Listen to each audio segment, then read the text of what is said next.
The Signal Oil Program, The Whistler.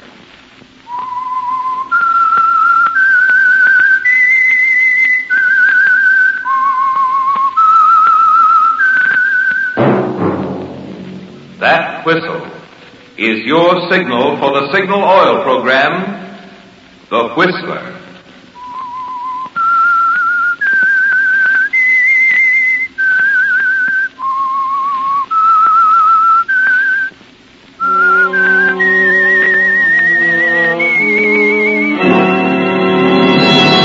I am the Whistler, and I know many things, for I walk by night. I know many strange tales hidden in the hearts of men and women who have stepped into the shadows. Yes, I know the nameless terrors of which they dare not speak.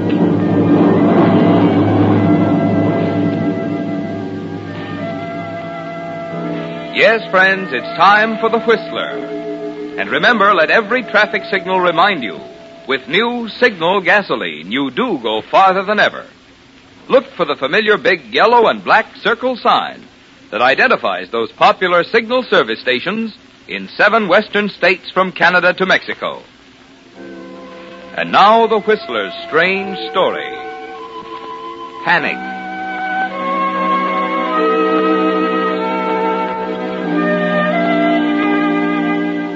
Leora had been on his mind all morning. He tried not to think of her, tried to throw himself into the office routine, dragged out all the things he'd set aside during the past month, told his secretary they were going to work late. Then, by 1 in the afternoon, he found himself slipping, letting his mind relax and settle on Leora again. And at 3, he discovered he was dictating nonsense to his secretary. At that point, he stopped suddenly and deliberately thought of Leora, of her leaving tonight, walking out of his life forever. An hour later, he was hurrying out of the passport office on his way to the steamship agency. Yes, sir? I believe a Mr. and Mrs. Charles Moffat are listed on tonight's sailing. Would you check it for me, please? Of course, sir. Midnight sailing Baratania. Yes, here we are. Mr. and Mrs. Charles Moffat, A-deck cabin 12. Is there any space left on that ship? Well, as a matter of fact, sir, I have a cancellation right here. I'll take it. The name's Kent Buckley.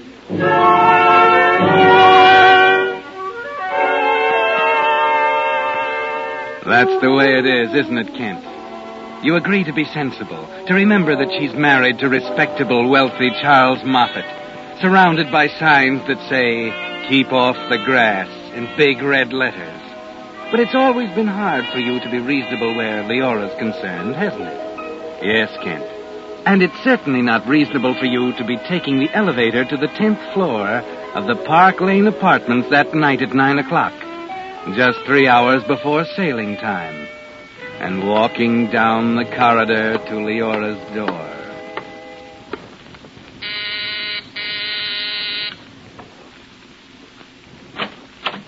Kent. Leora, darling, I had to come. Charles is back in the study. You've got to go. I don't give a hang where Charles is. I'd just as soon have it out with him right now. I couldn't get you out of my mind. But we agreed to forget it. Did you? No. Neither did I. There's no sense to this, Kent. We're leaving in an hour. That's why I came, Leora. I'm going too. What are you talking about? I got passage this afternoon. I'm not going to let him take you away. Oh, Kent. Kent, darling. Leora. Charles. Hello, Buckley. Go on upstairs, Leora. Charles, please. Get out of here, you two timing little brat. Wait a minute, Moffat. Did you hear what I said, Leora? Get away from her. Well, find yourself an answer for this one. Charles! Charles! Stop! Don't hit him again! Oh. All right. All right, Charles! There!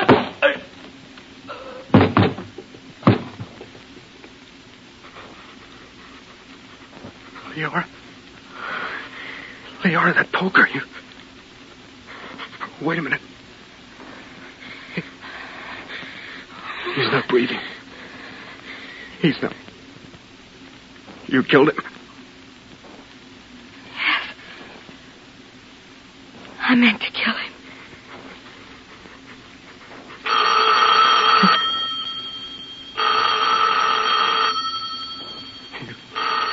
Better answer the phone. Yes, of course.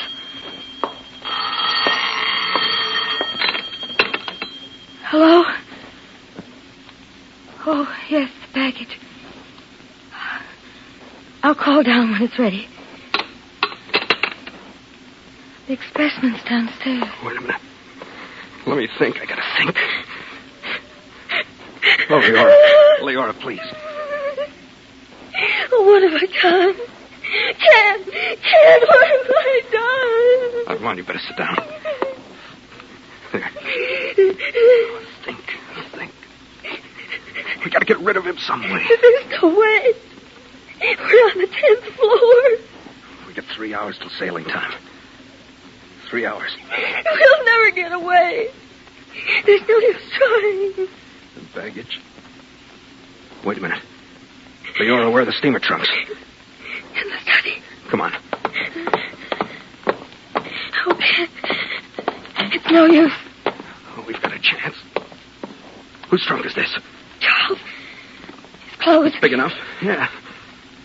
Sure. He's going in it. Come on. Help me get it open.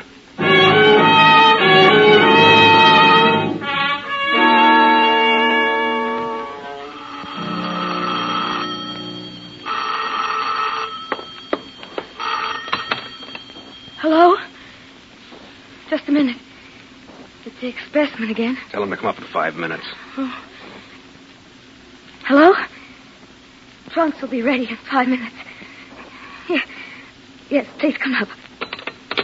Listen, Leora, you've got to get hold of yourself. Oh. This is going to take nerve. Yes, Ken. All right, now listen. I'm going to leave now. I'll meet you on the pier. The trunks will be sent aboard. You and I are going up the gangplank as Mr. and Mrs. Charles Moffat. They'll check. Not until later. The cabin check comes after we get to sea. Maybe not till tomorrow morning. Ken, it's got to work.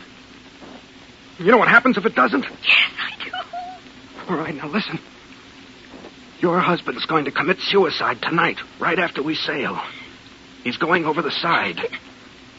If I'm right about that cabin check, if it doesn't come off till tomorrow morning... But if it does... We'll find a way somehow. I gotta go now.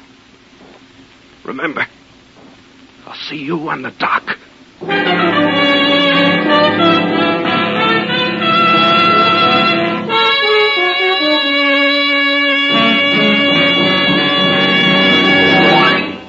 With the prologue of tonight's story, Panic, the Signal Oil Company brings you another strange story by The Whistler.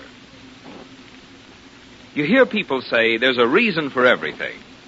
Well, there's certainly a reason why, in just 14 years, the Signal Oil Organization has grown from a mere handful of stations in Southern California to almost 2,000 dealers, serving 7 western states from Canada to Mexico.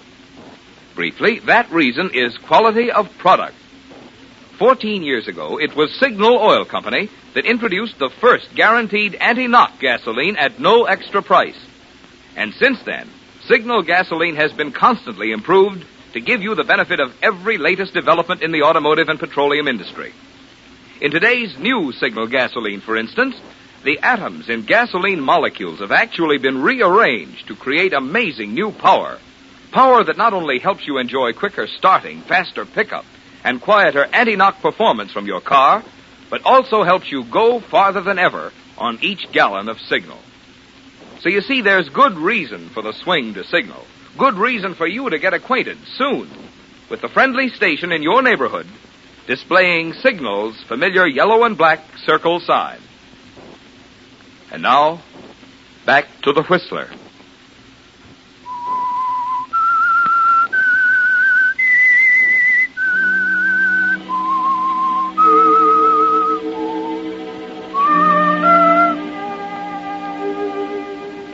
Well, Kent, you know what panic is now.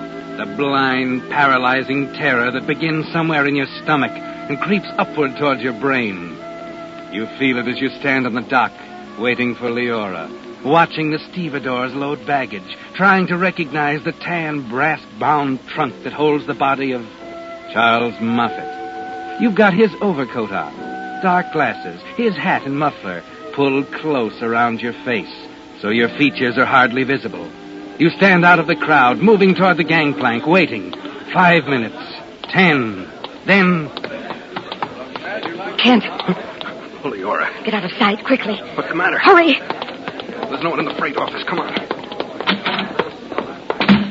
What's the matter? She's here. I forgot all about her. Who's here? Alice Merton, a friend of Charles.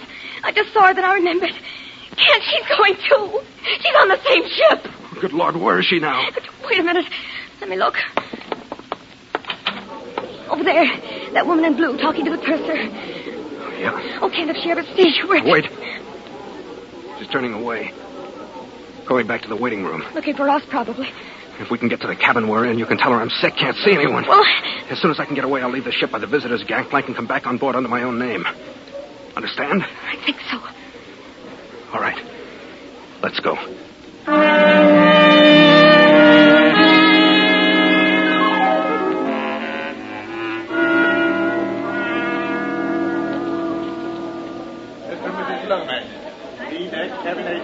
Remember what I told you. I'll do the talking.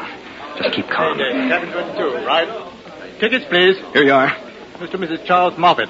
A-deck, cabin 12, right? Here you are. Come on. Oh, thank goodness. Mr. Moffat. Yes? I'm awfully sorry, sir. I have a note here about cabin 12. Apparently the agent made an error. It's been sold to two parties. What do you mean? Well, would cabin 60 be all right? It's on the same deck and it's double. Yes. That'll be all right. Thanks. Thank you, sir.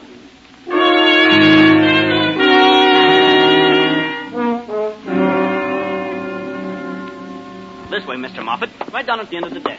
Your hand baggage is down there now. All right, Leora. What about the purser? I don't know. It was dark. He couldn't have seen my face. Oh, here we are. Cabin 60.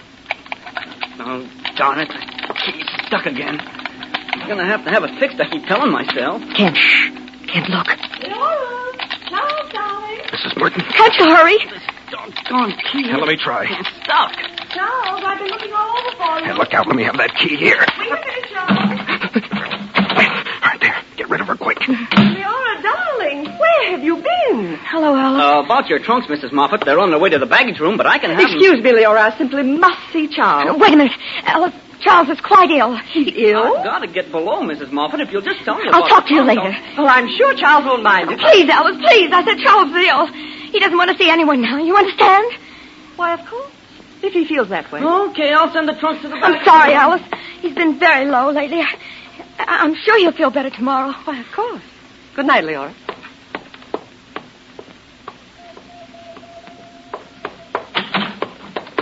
Well, that was a close one. I've got to sit down. What about the baggage? I don't know. I couldn't hear what he was saying. Something about the baggage room. We'll have to get it later. I hope they don't make the cabin check tonight. All ashore, let's go to shore. Oh, I gotta get off. The overcoat. Oh, yeah. There. Now listen. Forget about the body. We'll get rid of it later. Wait until about 3 in the morning. 3 in the morning. Check the deck carefully. Yeah? Then run out and scream that Charles has jumped overboard. Shoot the works, collapse everything. Scatter his personal stuff around the room so it'll look like he's been here. Okay? Okay.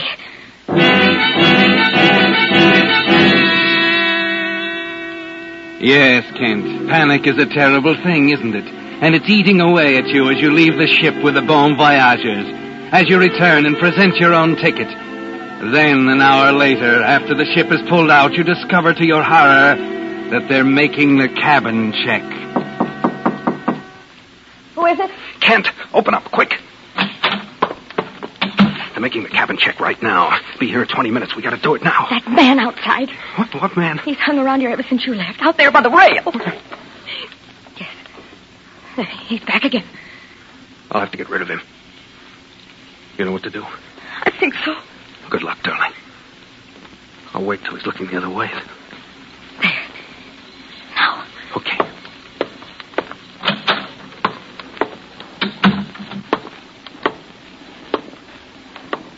Nice night. Oh, you startled me. I didn't see you. Sorry. Cigarette? No, thanks. I got a cigar here. Buckley is my name. Grayson. Glad to know you, Buckley. Uh-huh.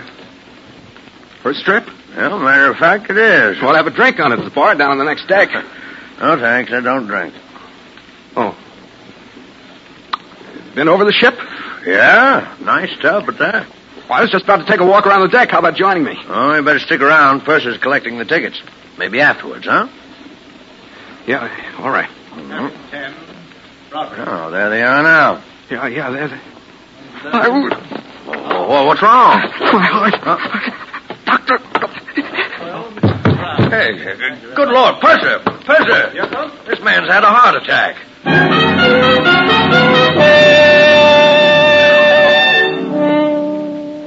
That was the only way out, wasn't it, Kent? Grayson and the purser carry you down to the ship's hospital, and the doctor examines your heart, then leaves you to rest on the couch. You can almost see the purser now, moving closer and closer to Leora in cabin 60. There's nothing you can do except wait, and your mind takes up the rhythm of the clock. He's at cabin 20 now. 22. 24. 26. 28. 30. 32.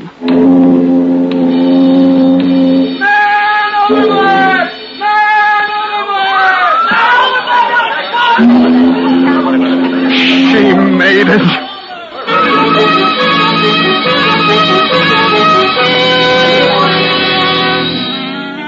You race up on deck. The ship is turning around. Searchlights are playing in long arcs across the water. The passengers, officers, members of the crew stand at the railings, trying to see through the blackness. And Leora's on deck outside the cabin, Quiet, please. following instructions. Now, Mrs. Moffat. I don't know why he did it. He just got up all of a sudden and said he was going for a walk. I looked out the window just in time to see him climb over the railing. I see. That's rather odd, isn't it? Leora, darling. Oh, Alice, dear, I'm so glad you're here. There was something wrong, wasn't there? That's why he acted so strangely a while ago. Pardon me, what's your name, please? Alice Merton. I'm a friend of Mr. Moffat. You would say he was acting strangely? Yes, he was ill. Yes, that's it. He wasn't himself all afternoon.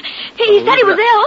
That's hardly a reason for suicide. I beg your pardon. Yes? Mr. Moffat had every reason for suicide. My name's Grayson. I'm one of his creditors. I see. I took passage on this ship because I suspected he was leaving the country to escape his financial obligations. Oh. Why, I didn't know. Well, I'm sorry, Mrs. Moffat. I'd better take you down to the dispensary, Mrs. Moffat. The doctor will give you a sedative. Oh, this is There, now. Everything is going to be all right.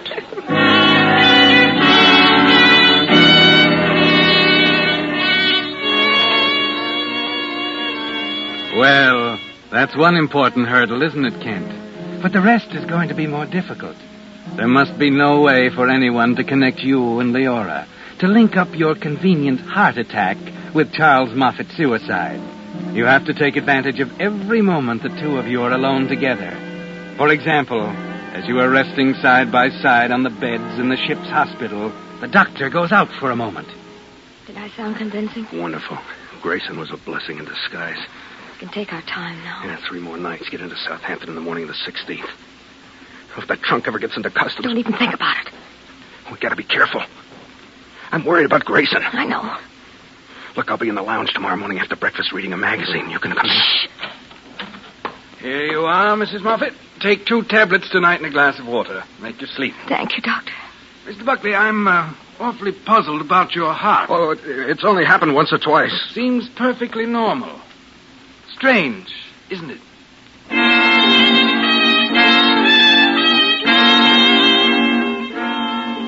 You see her again the next morning as you sit in the ship's lounge, reading a magazine, back to back with Leora and Alice Merton on the sofa behind you. I understand, dear. I know it's hard. After all, I thought as much of Charles as you did, but it's not going to help any to sit alone in your room and brood over it. I know it, Alice. I'm going to see the deck steward. Perhaps we can arrange a game of shuffleboard. I'll be right back. Kent, Grayson's been talking to the doctor. your heart? Yeah, he's beginning to wonder, too. Check the baggage clerk. They'll send the trunk up any time I want it. Good. When? Not till we're ready. You'll have to help me. I can't lift him alone. I know it. Leora, dear, it's all arranged. The steward has it all ready for us. But, Alice, Oh, no, not another word. That nice Mrs. Broderick's going to join us, and, let's see, we need one more. How about this young man? I beg your pardon. Oh. How do you do? I'm Mrs. Merton. How do you do? Kent Buckley. I'd like you to meet Mrs. Moffat, Mr. Buckley. Oh, how do you do? Hello. Would you like to join us in a game of shuffleboard, Mr. Buckley? I'm sorry, not quite up to it today. Perhaps tomorrow. All right, tomorrow. It's a date.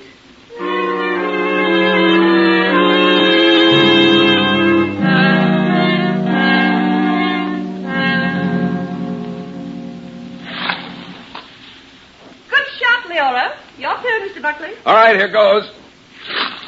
The deck watches last night. Yes. And here comes another one, Mrs. Merton. All right. Oh, not bad. 10 points. Just getting warmed up. We'll do it during the captain's dinner. That's on the last night. Why are we doing What are you waiting for? Hurry up. Oh, just a second. It's our best chance. Everyone will be there. Nobody on deck. All right, here's the last one. How's that? Oh, you're too good for me. Another 10. Now, where'll I get going? Kent, I don't see why. Skip it for now. Look, leave your green purse in the dining room today at lunch. I'll pick it up. My goodness, you two seem to be old hands at this game. Oh, we've just had a run of luck. Kent's never played... Oh, it's Kent, is it? Oh, I'm sorry. Mr. Buckley. Oh, well, you're up, Mrs. Merton.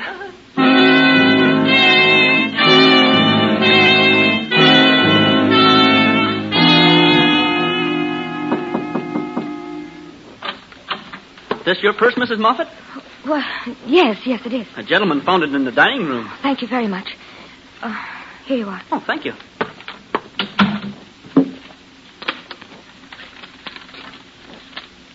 Everyone will show at captain's dinner except deck watches. Get trunk to cabin by 6. Dinner starts 6:30. Watch me and leave when I do. Meet at cabin. Kent.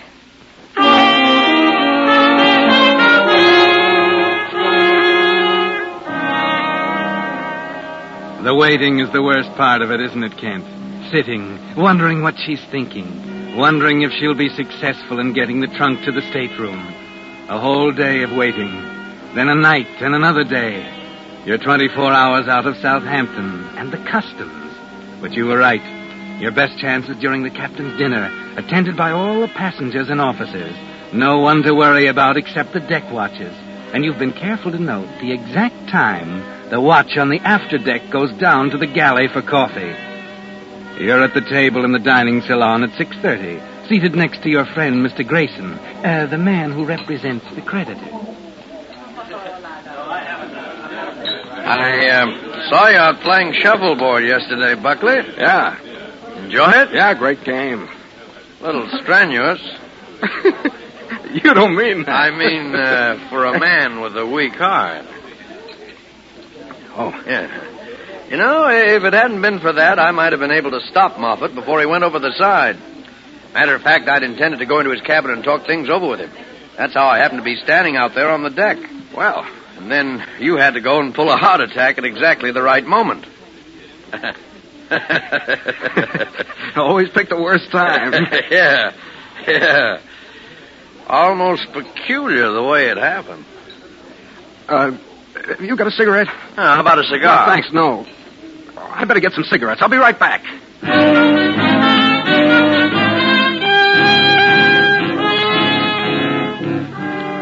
That's right, Kent. Make sure Leora sees you leave, then head for the cabin. Once the body is gone, Grayson and the whole lot of them can be as suspicious as they choose. The decks are deserted.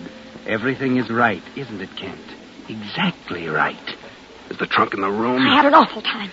He didn't want to send us out. Never mind that. Is it there now? Yes, it's all there. All right. We can't be gone too long. Let's get going. Hurry. Don't touch the lights. I'm sorry. Okay. Where is it? It's right over there. And it's gone.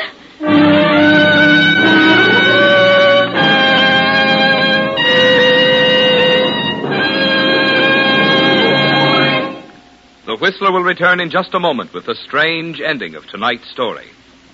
Meantime, a question. Have you forgotten anything lately? Just anything? Well, of course, we all forget occasionally. But consider what might happen if even one part were forgotten when your car is lubricated. Excessive wear, a damaged part, and your car laid up. That's why your Signal gasoline dealer never trusts to memory when he lubricates your car. Instead, he uses Signal's famous check chart, on which the maker of your car shows every lubrication point. And your Signal dealer checks each point against this chart not just once, but twice, which is why it's called Signal Double Check Lubrication. What's more, your Signal dealer uses 9 specialized Signal lubricants, so each part will have the exact type of protection it needs for long, trouble-free service. This is just another example of the more thorough, conscientious service you get at independently operated Signal stations. Another reason why your Signal man is a mighty good man to know these days when you really want your car to go farther. And now, back to the Whistler.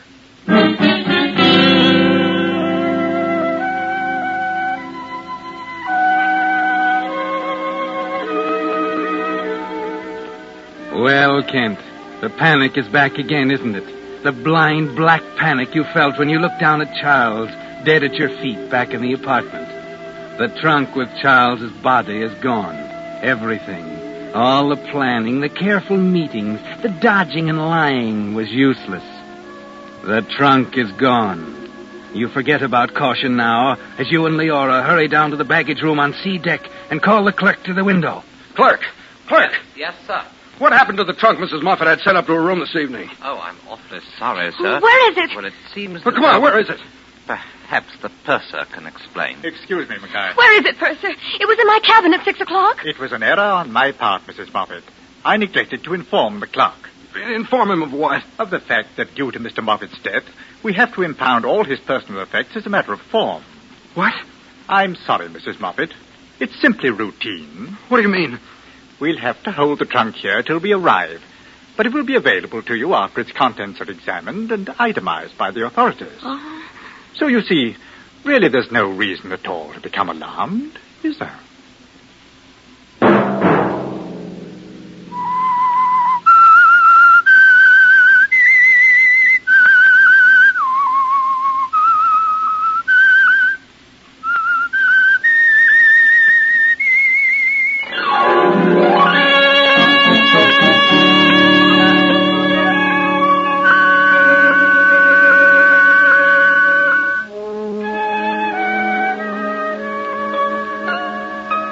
Next Monday at 9 o'clock, The Whistler will bring you another strange tale. The Whistler is broadcast for your entertainment by the marketers of Signal gasoline and motor oil and fine quality automotive accessories, and by your neighborhood Signal dealer. This program, produced by George W. Allen, with tonight's story by Harold Swanton, music by Wilbur Hatch, is transmitted to our troops overseas by the Armed Forces Radio Service.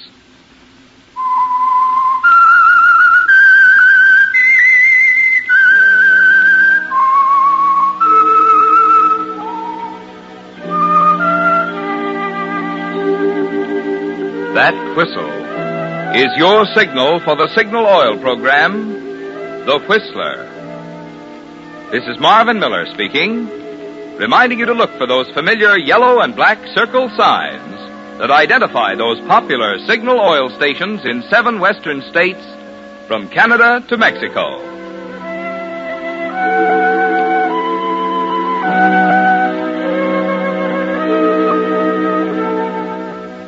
This is CBS, the Columbia Broadcasting System.